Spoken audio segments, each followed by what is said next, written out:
అట్లా పట్టుకోవడం వల్ల జరిగింది. వాళ్ళని కూడా అట్లా రోడ్ల మీద కూర్చోబెట్టడం. ఇప్పుడు సీన్ మారిపోయి ఎదుటి ప్రత్యర్థి రాజకీయ పార్టీ వాడిని అట్లాంటి కేసుల్లో ఇరికిచ్చే పని ఎప్పుడైతే జరుగుతుందో, మామూలు సంఘటనల్ని నేర సంఘటనలుగా చిత్రీకరించడం ఎప్పుడైతే, అంటే ఒక రకంగా చెప్పాలంటే చట్టం తన పని తాను చేయడం మర్చిపోయింది, నైతికత చచ్చిపోయింది. హింసాకాండని ప్రేరేపించేటటువంటి శక్తులు కార్యకర్తల రూపంలో చేస్తూ ఉంటే దానికి వాళ్ళ ట్రాప్లో నాయకత్వం పడిపోతుంది. 70ల నాటి 70ల నుండి 90ల దాకా పట్టిన దరిద్రం రాష్ట్రానికి ఏదైతే ఉందో ఆ దరిద్రం ఇప్పుడు పీక్ స్టేజ్కి వచ్చేసింది. ఆనాడు కూడా లేనంత అసహ్యకరమైన వాతావరణం వాళ్ళు జరుగుతుంది. అసహ్యకరమైన వాతావరణం ఇది. దీనికి ఎప్పుడైతే నేరం చేస్తే అది తప్పు అని చుట్టుపక్కలోడు అంటాడని ఫీలింగ్ ఉన్నప్పుడు ఒక ఆస్పెక్ట్ ఉంటుంది.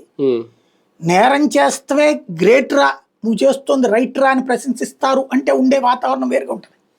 ఇప్పుడు ఈ రెండో వాతావరణం పెరుగుతుంది. ఇది మనం కంట్రోల్ చేయలేము ఒకసారి వచ్చేసిన తర్వాత.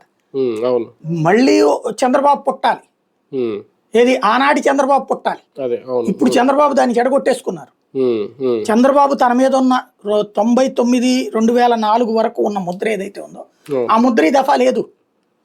పూర్తి భిన్నమైన ముద్ర. ఇదివరకు రాజశేఖర రెడ్డి ఏ మాట అనేవాళ్ళు, కక్ష సాధింపు అది ఇది అనేసి. జగన్ ఏ మాట అయితే అన్నారో దానికి 10ంతల వ్యవస్థ